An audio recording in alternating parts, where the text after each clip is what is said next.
دنیا میں جتنی شکلیں شر کی پیدا ہو رہی ہیں، یہ جتنے مظاہر بنائے جا رہے ہیں، ان کا ڈھانچہ اجتماعی ہے، یعنی وہ شر بڑی سپیڈ سے پوری دنیا میں پھیل جاتا ہے، لیکن جتنے دنیا میں خیر کے مظاہر اور خیر کے مراکز ہیں، ان کا ڈھانچہ اجتماعی نہیں ہے۔ اگر کہیں خیر ہے تو وہیں خیر ہے، لیکن اگر کہیں شر کی کوئی پروڈکٹ ہے تو وہ اگلے ہی لمحے پوری دنیا میں پھیل جائے گی، اس کو قبول بھی کر لیا جائے گا، اور اس کو نشر کرنا اور پھیلانا یہ اپنا اخلاقی، قومی اور مذہبی فریضہ سمجھیں۔ آپ دیکھتے ہیں خیر کی جتنی باتیں نشر کی جاتی ہیں یا پھیلائی جاتی ہیں تو وہ دوسروں کے لیے ہوتی ہیں۔ افراد تبدیلی ہمیشہ دوسروں کے اندر دیکھنا چاہتے ہیں۔ اس کی ایک زندہ مثال اپنے گھروں میں دیکھیے۔ ماں یہ چاہتی ہے کہ اس کی بیٹی عفیفہ ہو، نفیسہ ہو، صالحہ ہو، خود ماں جیسی بھی ہو۔ باپ چاہتا ہے کہ اس کا بیٹا نیک ہو، صالح ہو، حافظ قرآن ہو، عالم ہو، یہ ہو، وہ ہو، خود کچھ نہ ہو۔ اسی طرح ہم معاشرہ تبدیل کرنا چاہتے ہیں، خود نہیں ہوتے۔ آپ کسی جگہ سویٹ ڈش رکھیں گے یا کوئی مٹھاس کی چیز ہوگی یا مٹھائی وغیرہ، تو اس پر مکھیاں تو بیٹھیں گی، آپ مکھیوں کو مارتے رہیں گے اور انہیں برا بھلا کہتے رہیں گے، اس سے کیا ہو جائے گا؟ مٹھاس تو وہیں پڑی ہے، وہ بار بار آتی رہیں گی۔ اخلاقی طور پر دنیا دیوالیہ پن کا شکار ہے۔ اس کے بعد کی سٹیج یہ ہے کہ انسانی جینز کے اندر جانوروں کے جسمانی اجزاء کی ایسی مداخلت کی جائے کہ جینز کے مزاج کو اخلاقی اور جسمانی ہر لحاظ سے بدل دیا جائے۔ اس سے کیا ہوگا کہ ایسے وائرس پھیل جائیں گے مستقبل کے اندر کہ انسان اخلاقی اور شعوری طور پر تو انسان کیا رہنا، وہ جسمانی طور پر بھی تبدیل ہونا شروع ہو جائے گا۔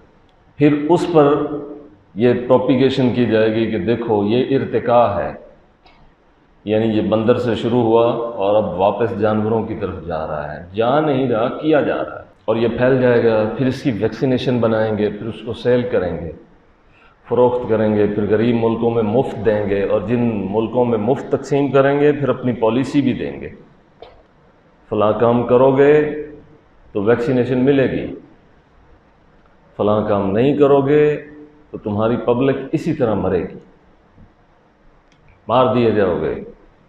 اس لیے خریدو یا مفت لو لیکن ساتھ پالیسی۔ جو لوگ مغلوب رہنا چاہتے ہیں وہ مغلوب کر دیے جاتے ہیں،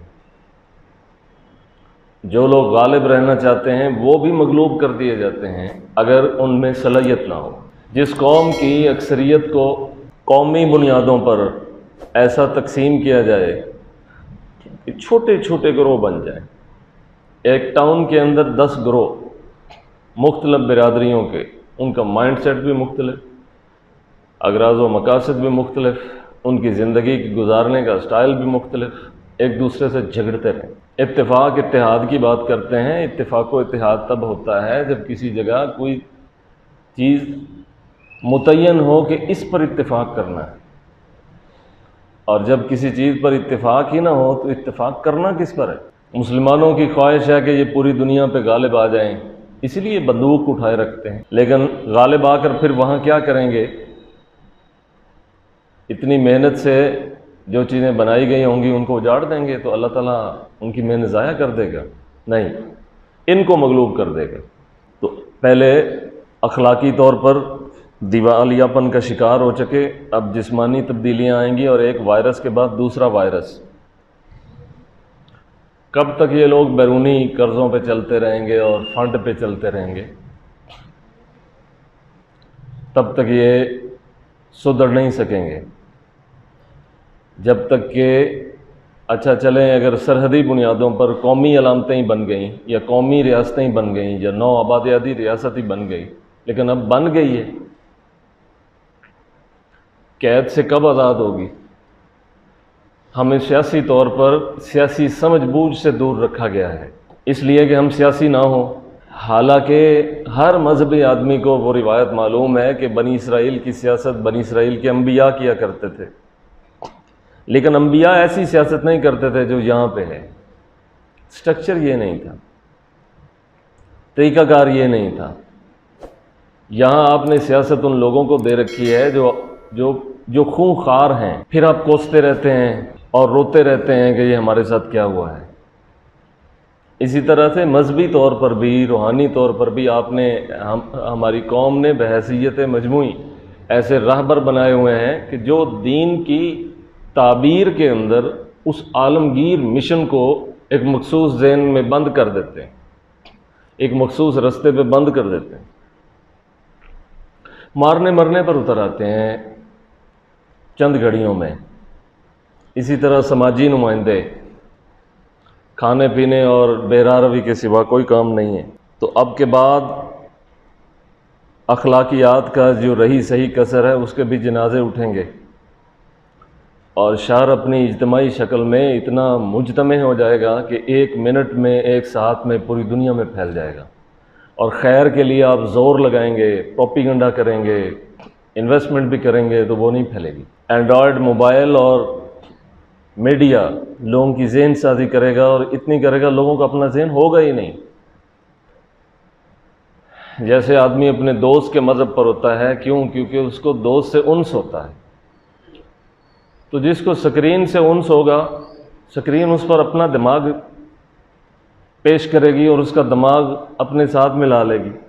لوگ ہائی جیک ہو جائیں گے اور کہیں گے کہ ہم آزاد ہیں، پکڑے ہوئے ہیں، گرفت میں ہیں، اس مائنڈ کی گرفت میں ہے جو اس کو چلا رہا ہے۔ دلچسپیوں کو دیکھا جاتا ہے کہ اس قوم کے اندر کون کون سی چیز میں دلچسپی ہے، پھر وہ دانہ ان کو ڈالا جاتا ہے۔ جب وہ نیچے منہ کر کے دانہ کھاتے ہیں ان کا سر کچل دیتے ہیں۔ اب نئی ریسرچ ہو رہی ہے کہ انسانوں کے اندر کیا جانوروں کے اعضاء پیوند کاری کے ذریعے سے ڈالے جا سکتے ہیں یا نہیں۔ پھر ہو سکتا ہے جس کے گردے فیل ہو جائیں تو کسی بندر کا یا سور کا گردہ نکال کر اس میں فٹ کر دیں، کسی کا دماغ ختم ہو جائے تو وہ کسی جانور کا نکال کے اس میں فٹ کر دیں، اور پھر اس کے بعد ایک نئی شکل برآمد ہو انسان کے اندر، یعنی وہ ملا جلا سا ہو، جانور نما انسان۔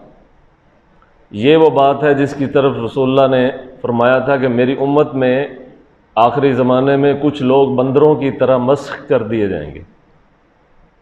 امت کی بات ہوئی ہے، امت کی۔ یہ مت سمجھتے رہیے کہ یہ ساری امت جنتی ہے اور یہ بڑی یہ ہے وہ ہے، بہت سارے لوگوں کے مسخ کر دیے جائیں گے۔